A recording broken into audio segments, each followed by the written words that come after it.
ओ प्रभु यीशु मसीह के नाम से। और प्रभु परमेश्वर, हम प्रार्थना करते आपके वचन के अनुसार आप कार्य करने वाले परमेश्वर हो।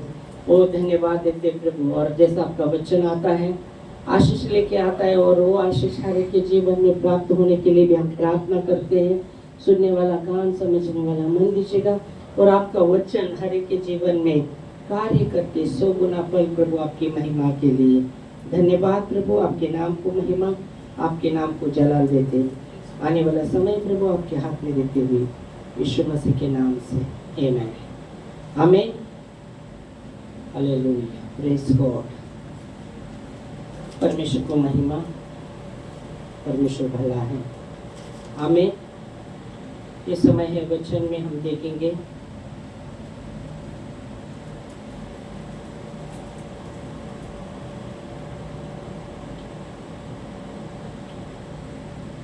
मत्ती 4 अध्याय और 10 वचन।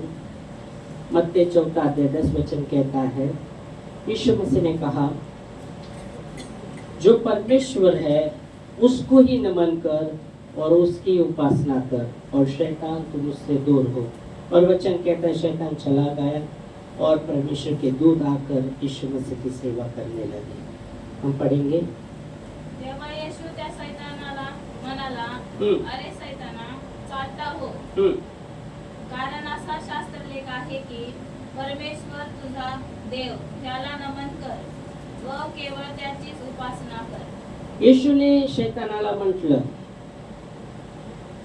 शैताना चालता हो, असं शास्त्र आहे, जो देव आहे त्यालाच नमन कर आणि त्याचीच उपासना कर। Praise God. देवाला धन्यवाद, प्रभूला महिमा। आमीन। येशू शैतानाला म्हणत आहे, शैताना चालता हो, कारण की असं शास्त्र लेख आहे, जो देव आहे त्यालाच नमन कर आणि त्याचीच उपासना कर। Praise God. कारण की शैतान येशूला जगातलं सर्व वैभव दाखवत आहे।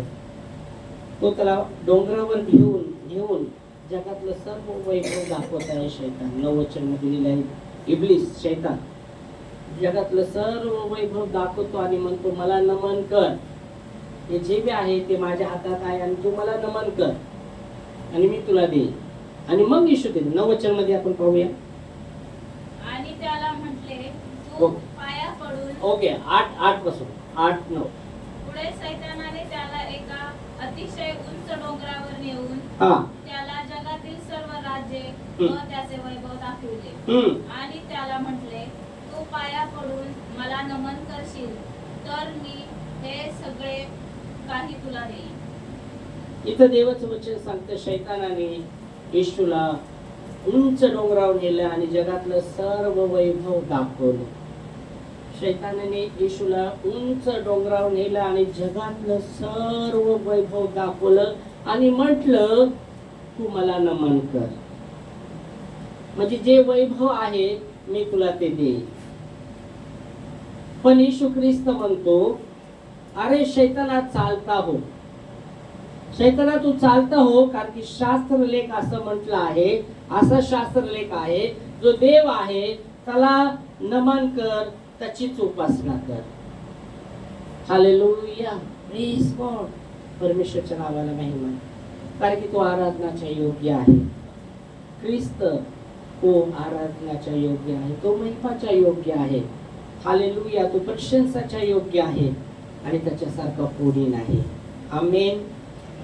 हालेलुया। आणि म्हणून देवाचं वचन यूहन्नामध्ये वचन सांगतं, पित्या आपल्यासाठी असे आराधक ढूंढत आहे जे आत्म्याने खरेपणाने त्याची आराधना करतील। आणि ती वेळ आली आहे, खरे आराधक पित्याची आराधना आत्म्याने खरेपणाने करतील।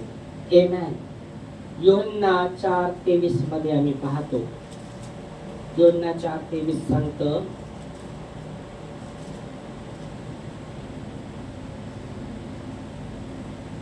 तरी खरे उपासक आत्म्याने व खरेपणाने पित्याची उपासना करतील। अशी वेळ येत आहे, किंबहुना आलीच आहे, कारण आपले उपासक असे असावे अशी पित्याची इच्छा आहे। आमेन। देवाचं वचन सांगतं, खरेचे उपासक आहे, पितेची उपासना आत्म्याने खरेपणाने करतील. आणि ती वेळ आलीच आहे, ती वेळ आहे. तिथे आपल्यासाठी असेच उपासक भोंडत आहे जे आत्म्याने खरेपणाने देवाची उपासना करतील. येशू ख्रिस्त तो मार्ग आहे, तो सत्य आहे आणि तो जीवन आहे. आता शैतानाने जेव्हा येशूला डोंगरावर नेलं, उंच डोंगरावर नेलं, जगातलं सर्व वैभव दाखवलं आणि म्हटलं मला नमन कर. पण येशू इथं म्हणत आहे, शैतान चालता हो, शैतान तू चालता हो. असं शास्त्रलेख आहे, जो देव आहे त्याचीच उपासना कर, त्यालाच नमन कर. Hallelujah, praise God. आणि मग काय होत आहे, 10 वचन आम्ही पाहिलं. 11 वचनामध्ये मत्ते 4 अध्याय 10 वचन पूर्ण वाचलं. तिथं सांगत आहे, जेव्हा येशू म्हणतो शैतान चालता हो, शास्त्रामध्ये असं लिहिलं आहे, जो देव आहे त्याला तुम्ही मन करा आणि त्याचीच उपासना करा. आणि पुढे काय होत आहे, मग शैतान त्याला सोडून गेला आणि पहा देवदूत येऊन त्याची सेवा करू लागले. आमेन. इथं म्हणत आहे की जेव्हा येशू म्हणतो शैतान चालता हो, असं शास्त्रलेख आहे, जो देव आहे त्यालाच नमन कर, त्याची उपासना कर, तेव्हा शैतान त्याच्यापासून दूर झाला. शैतान तेव्हा त्याच्यापासून दूर झाला. आणि वचन सांगतं शैतान दूर गेला आणि देवदूत येऊन त्याची सेवा करायला लागले, ख्रिस्ताची सेवा करायला लागले. आमेन, हालेलुया. आम्हाला शैतानाच्या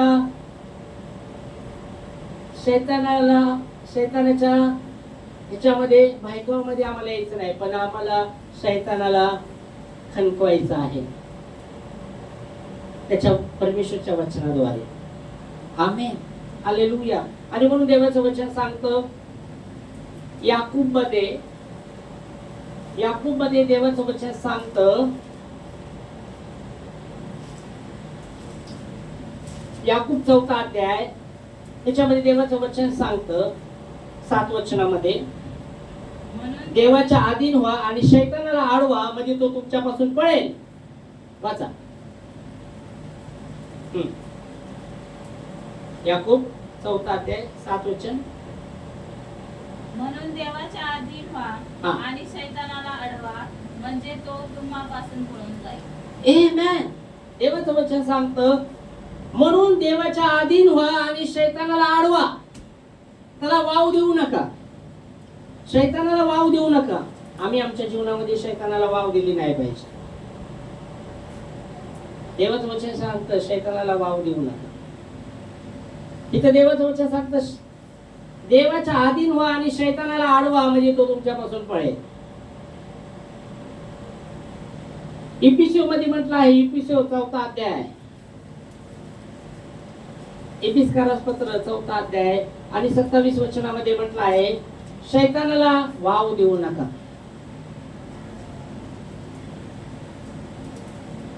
4 अध्याय 27 वचन, इफिसकारास पत्र. आणि शैतानाला वाव देऊ नका. ओ, शैतानाला वाव देऊ नका, शैतानाला वाव देऊ नका. याकूब सांगतो देवाच्या अधीन व्हा, शैतानाला अडवा. इफिसियो मध्ये पौलुस म्हणतो शैतानाला वाव देऊ नका.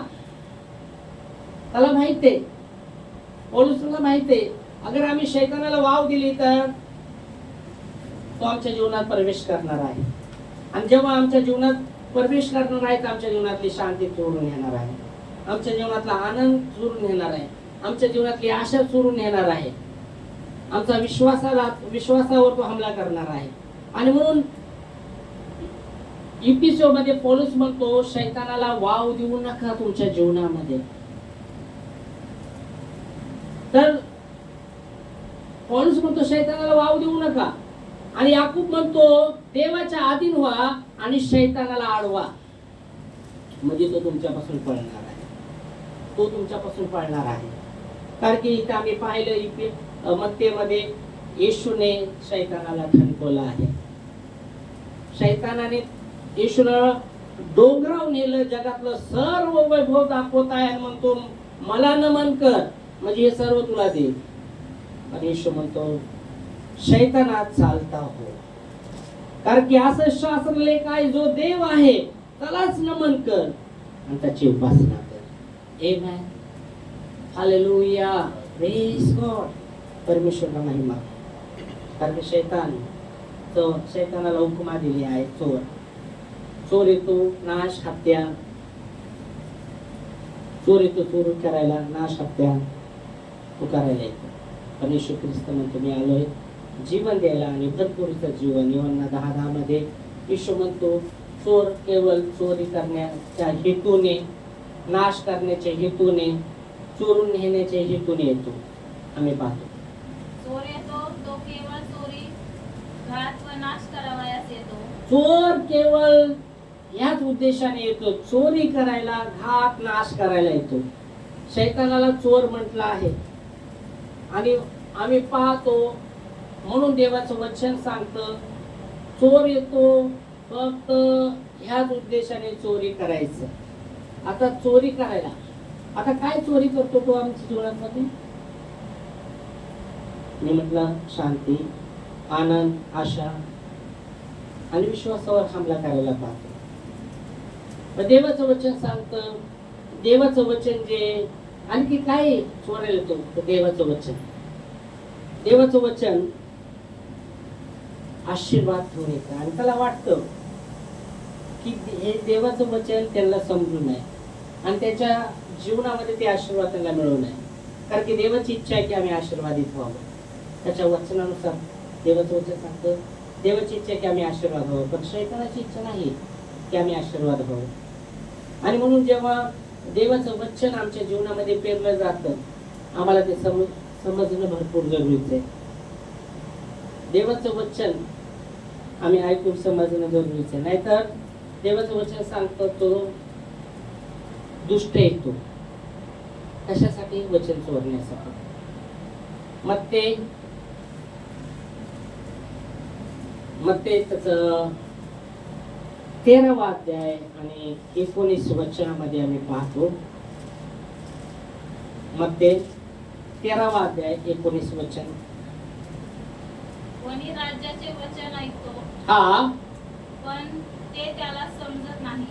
कुणी देवाचं वचन ऐकतो, पण देवाचं म्हणजे राज्याचं, परमेश्वरचं राज्याचं वचन, देवाचं राज्याचं वचन जो ऐकतो, देवाच्या राज्याचं वचन जो ऐकतो पण त्याला ते समजत नाही, तेव्हा तो दुष्ट येऊन तेव्हा तो कोण येतो? दुष्ट येतो. जेव्हा आम्ही राज्याचं वचन ऐकतो पण ते आम्हाला समजत नाही,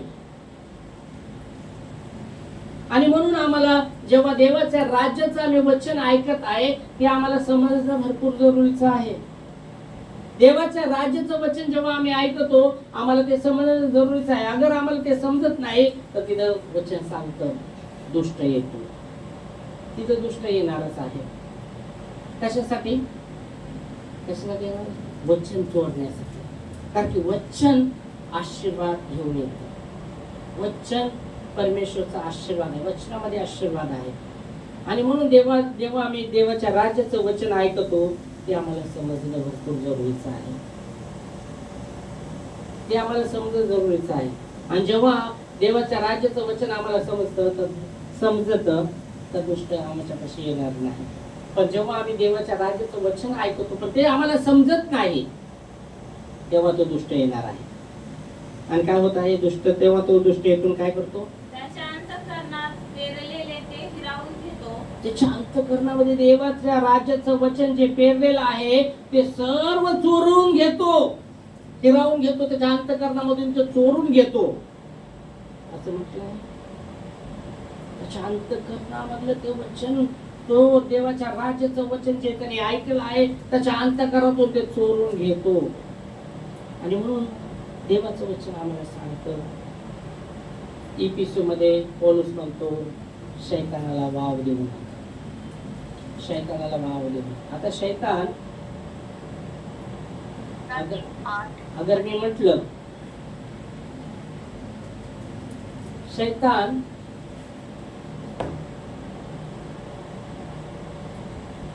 सर्वव्यापी आहे का? सर्वव्यापी आहे शैतान. सर्वव्यापी? शैतान सर्वव्यापी आहे का? नाही.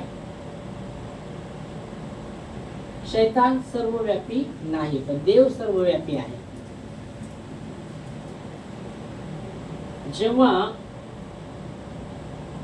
शैतान परमेश्वर पाशी आला, परमेश्वर म्हटलं तू कुठून आलाय? तो म्हणत आहे, काय म्हणतो तो? तिकडून तिकडून फिरून, पृथ्वीवरनं फिरून तिकडून आलो आहे. मतलब तो सर्वव्यापी नाही, म्हणजे इकडून तिकडून फिरून आलो आहे. मग देव म्हटलं माझ्या दास आयुब, तुझं लक्ष गेलं का? म्हणतो हो, तू त्याला सर्व दिले ना, म्हणून तो तुझी स्तुती करतो ना. अग्नीचा भाडा आहे त्याला, सर्व काय दिलंय म्हणून तो तुझी स्तुती करतो. जरा हात काढ, मग तुझ्या नावाला काय करेल? तो तुझ्या नावाला निंदा करेल. परमेश्वरने त्याला अनुमती दिली. ठीक आहे, मी हात काढतो, पण तुझ्या प्राणाला स्पर्श नको, जे तुला करायचं कर. आता आयुबला तर काही माहित पण नाही, पण आम्ही पाहतो देवाच्या वचनामध्ये शैतानने भरपूर हमला केला, भरपूर हे गेलं ते गेलं, पण त्याच्यामध्ये त्या परिस्थितीमध्ये पण आयुब विश्वासयोग्य राहिला. आमेन. जेव्हा त्याचं सर्व बातम्यावर बातम्या, वाईट खबरा, वाईट हे गेलं ते गेलं एका दिवसामध्ये भरपूर. त्याचे लेकरं कुठं जेवायला गेले ते बी गेले, एक जण ते मेले, एक जण मीच वाचलो आहे मी सांगायला. सगळ्या गोष्टीमध्ये त्याच्या जीवनात जे बी घडलं, शैतानाने जे बी घडवलं त्याच्या जीवनामध्ये, त्याच्यामध्ये पण तो देवाप्रती विश्वास योग्य राहिला. हालेलुया. आम्हाला त्याच्या जीवनातून शिकणं जरुरीचं. तो विश्वास योग्य राहिला. देवाने दिलं तर देवाने घ्या, देवाने दिलं तर देवाने घेतलं. त्या परिस्थितीमध्ये तो बोलू शकेल. नंतर त्याच्या शरीरावर पूर्ण फोडे पूर्ण फोडाने तो भरला. बायको म्हणते आता तर जन्मदिवसाला श्राप द्या मरून जा. त्याच्यामध्ये तो विश्वास योग्य राहिला. मग तो देव पण फक्त सुख घ्यायचं का? दुःख नको. हालेलुया. Praise God. खरी आराधना, पितेची आराधना आत्म्याने खरेपणा करते. येशू म्हटलं शैतान चालता हो, शास्त्र म्हणतं जो देव आहे त्यालाच नमन कर, त्याची उपासना कर. आणि ह्या सर्व गोष्टीमध्ये तो विश्वास योग्य राहिला. देवाप्रती तो विश्वास योग्य राहिला. फक्त देवापुढे तो नमला गेला आहे, देवापाशी तो नमला गेला आहे. जेव्हा तो एवढ्या आजाराने भरपूर मित्र येतात ते म्हणतात ह्याने मोठं पाप केलं आहे म्हणून त्याच्या जीवनावर ही परिस्थिती. अशा परिस्थिती त्याला वाटलं मित्र येतील, सांत्वना तर देतील मला, या परिस्थितीमध्ये आहे मला तर शांती तर देतील. पण त्या परिस्थितीमध्ये ते काही बोलू शकले नाही. त्याची परिस्थिती पाहून काही बोलू शकले नाही आणि बाहेर जाऊन म्हणतात त्याला एवढं मोठं काही तर मोठं त्यांनी पाप केले म्हणून असं झालं आहे. तरी पण तू बघा वचन सांगतं आयुबच्या पुस्तकामध्ये, आयुब 42 अध्याय 10 वचनामध्ये तो आपल्या मित्रांसाठी प्रार्थना करतो. आणि वचन सांगतो तो जे मित्र त्याला नाव ठेवते, निंदा करत होते त्याची, त्या मित्रांसाठी तो प्रार्थना करतो. आणि देवाचं वचन सांगतं तसं जे बी केलेलं ते दुप्पट देव त्याला देतो.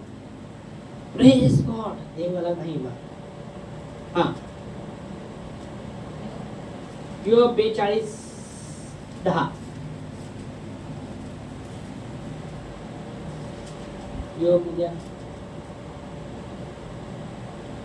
योबाने आपल्या मित्रांसाठी प्रार्थना केली. योबाने आपल्या मित्रांसाठी प्रार्थना. कोणची मित्र होते ते? त्याला नाव ठेवणारे, त्याच्या विरुद्ध बोलणारे. यांनी तिथं जेव्हा बोलायचं होतं त्याला वाटलं सांत्वना देते, तिथं गप्प बसले. त्याची परिस्थिती पाहून, तो भयानक आजार पाहून गप्प बसले, काही बोलू शकले नाही. पण बाहेर जाऊन ते म्हणतात ह्याला हे जो आजार झालाय मोठं पाप केलंय म्हणूनच झालंय. त्याच्या कानावर शब्द पडले.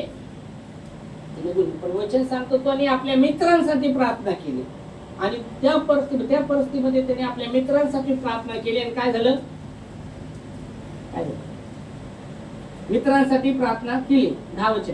तेव्हा परमेश्वराने योबाच्या दुःखाचा परिहार केला. पूर्वी योबाची मालमत्ता होती तिच्या दुप्पट परमेश्वराने त्याला दिले. आमेन. वचन सांगतं जेव्हा त्यांनी आपल्या मित्रांसाठी प्रार्थना केली त्याचा दुःख त्याच्या जीवनातून दूर केलं देवाने आणि त्याची जी मालमत्ता होती पूर्वी त्याच्या दुग्न त्याला दिलं. Hallelujah, praise Lord. देवाचं वचन जेव्हा आम्ही ऐकतो ते आम्हाला समजणं भरपूर जरुरीचं आहे. देवाचं वचन समजणं भरपूर. अगर आम्ही समजत नाही देवाचं वचन तर तो दुष्ट येतो आमच्या जीवनामध्ये. राजाचं वचन जे आम्ही ऐकलं आहे तो चोऱ्याला घेऊन येतो, चोरी करण्यासाठी तो येतो आमच्या अंतःकरणातून, कारण की आम्ही असफल व्हावं. कारण की देवाचं वचन आम्हाला सफल करतं. एकी वचन घेऊन मग आपण प्रार्थना करू. योशू त्याचा पहिला अध्याय आणि 7 ते 9, पण 9 मध्ये जास्त करून आम्ही पाहतो. 7 ते 9 योशू पहिला अध्याय 7 ते 9. खंबीर हो, हिम्मत धर. आणि माझं वचनाच्या विषयामध्ये तो बोलतो देव त्याला. योशू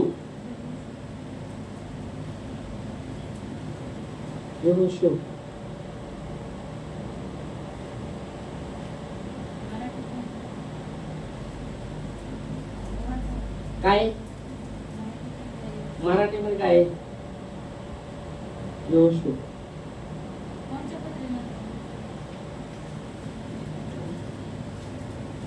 यहेस्केल का? यहेस्केल. तेच केलं.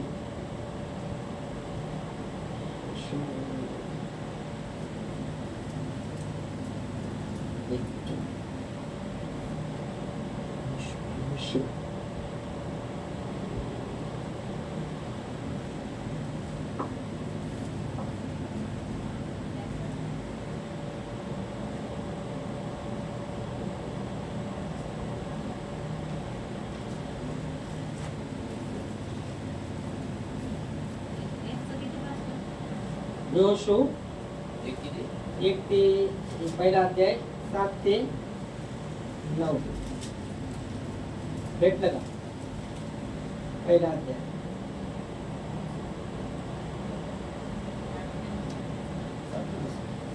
पहिला अध्याय 7 ते 9. इतना हो कि तू किवा बांध कर और बहुत दृढ़ होकर जो व्यवस्था मेरे दास मूसा ने तुझे दी है उन सब के अनुसार करने में चौकसी करना. हाँ. और उससे न दो दाहिने मुड़ना न बाएं. तब जहाँ जहाँ तू जाएगा वहाँ वहाँ तेरा काम सफल होगा. तेरा काम सफल होगा. 9 वचनपर्यंत. व्यवस्था की यह पुस्तक तेरी चित्त से कभी न उतरने पाए. हाँ. इसी में दिन रात ध्यान दिए रहना. हाँ. इसलिए कि जो कुछ इसमें लिखा है उससे अनुसार करने की तू चौकसी करे. हाँ. क्योंकि ऐसा ही करने से तेरे सब काम सफल होंगे और तू प्रभावशाली होगा. आमेन. हाँ. क्या मैंने तुझे आज्ञा नहीं दी? किवा बांध कर दृढ़ हो जा, भय न खा और तेरा मन कच्चा न हो, क्योंकि जहाँ जहाँ तू जाएगा वहाँ वहाँ परमेश्वर तेरे संग रहेगा. आमेन. देवाचं वचन सांगतं जी परमेश्वरचं वचन आहे त्याच्यावर तू मनन कर, दिवस रात्र मनन कर त्याच्याविषयी. देवाचं वचन सांगतं आणि ते जेव्हा तू ते मनन करशील असं करणारे तू सफल होशील. हालेलुया. तुझा मार्ग सफल होईल. आमेन. परमेश्वराला धन्यवाद. परमेश्वरचं वचन जे आशीर्वाद घेऊन येतं, सफल करतं. आमेन. आणि म्हणून आम्हाला जाणणं जरुरीचं आहे. देवाचं वचन जेव्हा आमच्या राजाचं वचन आमच्या जीवनामध्ये जेव्हा पेरलं जात आहे आम्हाला ते ग्रहण करणं जरुरीचं आहे. आमेन. देवाचं वचन सांगतं तुझा देव केवळ त्यालाच नमन कर. यहोशुआ ओके. यहोशुआ तिथं म्हटलं आहे 9 वचन वाचा. डायरेक्ट 9 वाचा. 8-9 8-9 वाचा. 8 ना. नियमशास्त्राचा हा ग्रंथ तुझ्या मुखी सदैव असू दे. नियमशास्त्राचा ग्रंथ तुझ्या मुखी सर्वदा असू दे. त्यात जे काही लिहिले आहे त्यात जे काही लिहिलं आहे हे तू काळजीपूर्वक पाळ. काळजीपूर्वक पाळ. आणि रात्रदिवस त्याचे मनन कर. हा म्हणजे तुझा मार्ग सुखाचा होईल हा व तुला यशप्राप्ती घडेल. यश प्राप्ती घडेल. म्हणजे देवाचं वचन सफल करतं, यश देतं. Hallelujah, praise Lord. आशीर्वादित करतं देवाचं वचन. आणि म्हणून शैतानाला माहित आहे, दुष्टाला माहित आहे.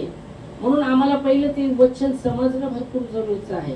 जेव्हा देवाचं वचन आम्ही राज्याचं वचन ऐकतो आणि ते समजतं, दुष्ट आमच्यातून ते हिरावून घेऊ शकणार नाही. Hallelujah, praise Lord. देवाला धन्यवाद. आणि म्हणून आम्ही देवाचं वचन सांगतं, शैतानाला वाव दिली नाही पाहिजे आमच्या जीवनामध्ये. कारण की चोर चोरी करायला, नाश हत्या करायला येतो. चोर काय? शैतान आहे. तो देवाचं वचन जेव्हा आम्हाला समजत नाही तर तो चोरून खेळतो आणि आम्हाला यश प्राप्त होत नाही, आम्हाला आशीर्वाद प्राप्त होत नाही. पण जेव्हा आम्ही देवाचं वचन ऐकतो आणि ते आम्हाला समजतं, तर देव त्याच्या वचनाद्वारे आम्हाला आशीर्वादित करणार आहे. आमेन. देवाला धन्यवाद. त्यावेळेस आपण उभारू प्रार्थनेमध्ये देवाला धन्यवाद देऊया त्याच्या वचनासाठी. तर तो महान आहे, स्तुतीच्या पात्र आहे, गौरवाच्या योग्य आहे, त्याच्यासारखा कोणी नाही. प्रभू धन्यवाद. मग ते 4:7 सांगतं, मग ते 4:10 मध्ये येशू तू म्हटला